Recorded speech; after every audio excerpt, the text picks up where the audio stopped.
Howdy. Today is still September 29th, Monday, 2014, and this is session 2, week 3. I like that. 3 of Have a Ball, writing your first novel. Let's talk about research. As you've been playing in your sandboxes and then chunking out content from them and plunking them into chapters as your novel directs, and from the last session, you've printed them all out. Some of your chapters will be blank, some will have 2 sentences, some will have 2 pages, 3 pages. Maybe some will have more. My process was, anywhere from 2 sentences to 2 pages at this stage, early week 3, and you're starting to move stuff around and you're reading. You go, yeah, okay, this needs to go in here, and you're getting a sense now of the whole route from Amarillo to Flagstaff, if you want to, use that metaphor again, and apparently I do. You will recognize that there's some stuff that you don't know. And I don't mean about your novel, your characters, because your subconscious, again, you go to your work, you go to the book, the manuscript. Isn't that a nice word? The manuscript as it's forming, and it will speak to you. But you're going to realize, there's stuff that I don't know about in the world. In other words, you're going to need to do some research. Now is a good time to start researching. Okay, don't freak. It's there's a lot of different layers to this, and that's why to try to work all the layers at once, right from the top of the funnel, from the wide top of the funnel down to the granular all at once, it'll make you nuts. So that's why we're working our way down the funnel gradually, bit by bit. So now is the time to start researching. And this is actually going to be fun. This doesn't mean that you stop sandboxing, chunking, plunking into your chapters, spreading the chapters out on the floor. I like to work on the floor, get out of the computer, get out of the screen, get out of the chair, get on the floor, get into your body, spread those puppies out, just like it's a giant jigsaw puzzle, and just have a ball. You absolutely keep doing all that. But also, at some point, it could be a separate session, at the end of the session, or perhaps one day that's all you do. You just give yourself a rest from the chapters, and you go, there's a whole bunch of stuff I don't know, and you didn't stop your flow of sandboxing, chunking, and plunking to do some high level master's PhD level research. You just kept the blank space and kept going. So whatever your rhythm is, and we're going to talk about that in the weeks to come, just start researching. And as you research, have fun. The fun thing about research, I find, is that it doesn't require the same amount of brain energy as sandboxing, chunking, and plunking. Research is somewhat of a trance state. And all I can say is thank God for the internet. I don't know how I got through graduate school without the internet. I don't know, a bag of nickels, and I went to the library and stood at the Xerox machine. That's literally how I got through graduate school. That's how I researched.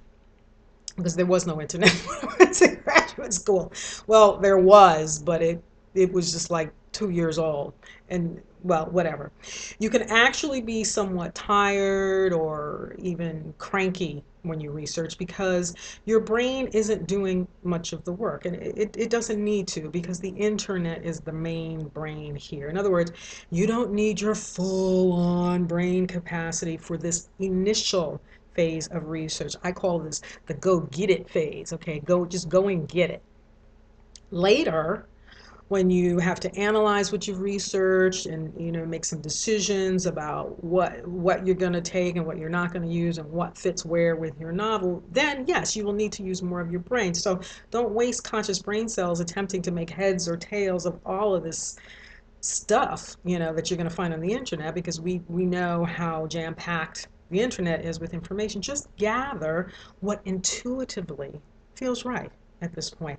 Also, you're gonna learn. This is the other reason why research is fun. You're in trance state. B, you don't have to use all of your brain. You can be somewhat tired or cranky. You don't need sort of the full on brain engine. C, you're going to run into a whole bunch of new stuff that's going to get you excited because it's going to open up all these ideas for you and your novel. It's going to open up your sandboxes and your chapters.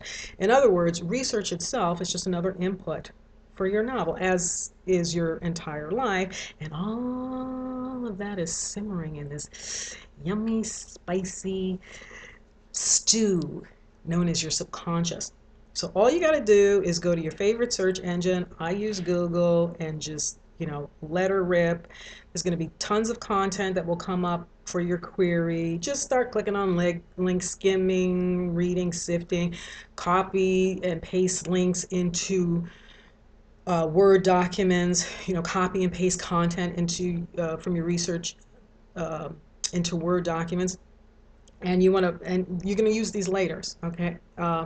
And these are also sandbox documents, but I specifically named them research because I want to distinguish. We have three types of sandboxes, and I've told you about, well, yeah, three types of categorical sandboxes, and I've told you about one. The one that comes from you brainstorming with the two parts of your mind. I mean, there's more than two parts, but and then the one that the other sandbox category comes from your research, and the third sandbox category we have yet to discuss, and I'm not going to get into it right now. The second one is research. So you can go into your sandbox folder, create documents, call them research, and then whatever the research is, adoption, research, Outer Banks, research, Queens Bakeries or whatever it is. And this way, again, it makes it easy for you to find it. So remember, you are not researching and applying this research to your novel in the same session. No, because first of all, you don't need to expend that kind of energy. And secondly, uh, you don't know your novel well enough yet. So again, just work the layers of the funnel as we discussed. Instead of researching and then immediately trying to see where you can apply to your novel, that is absolutely too overwhelming, and again, it's not going to serve you in the end. What you're doing instead is that one, you're simply peppering your subconscious. That's all. This stuff is going in there. Trust me, it's being sponged up. You obviously know that by now, week 3, because you have a bunch of content and you know that it's coming from some place that you can't name. So you're just peppering your subconscious. And the second thing that you're doing with this first phase of research, I call it go get it research, is you are creating more personal and granular research files for later, because the internet is huge. So what you're doing is you're calling from the internet, you're saying, yeah, wow, this is a lot of information. I mean, you could write books on one of the yields from your search query, but you say, yeah, this is relevant to me. All this stuff, well, this is interesting, but that's fine if I'm doing a dissertation, but I just need just a paragraph's worth of information, for the novel. So anyway, you are creating granular personal research files for later. That's it. This is the beginning of week 3. You don't know exactly what you're going to do, what you're going to need when. But you do know that you need research, and you do know that you will need to reference this content at some point. And so you just want to have a file that's relevant, that's manageable, not the internet, but something smaller, and so that you can get back to it. So that's it. Go create those research files, and I'll see you in session 3. This might be session 3. I'll see you in session 4.